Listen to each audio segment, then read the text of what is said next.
Mga kabrigada, kino-question ni Vice President Sara Duterte ang legalidad ng pagtawid ng impeachment trial mula sa 19th Congress papunta sa papasok na 20th Congress.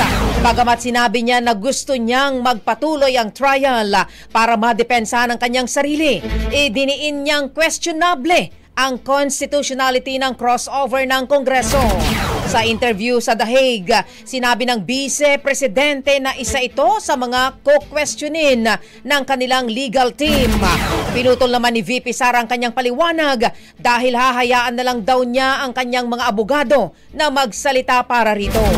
Kung maalala mga kabrigada, ang Fortune Narvasa Salazar Law Offices ang humahawak sa kaso ni VP Sara. Well, yan ma'am, kina-question din namin yan.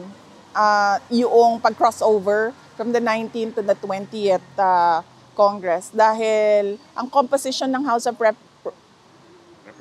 yung lawyers ko na lang magsalita, ma'am. Kasi papagalitan na naman ako nila.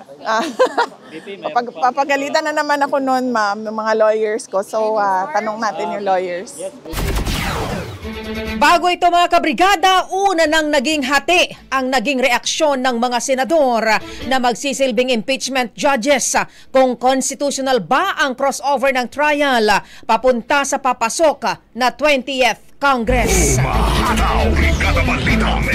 Ang bahaging ito ay hatid sa atin ng Drive Max Coffee. Ligayang tuloy-tuloy.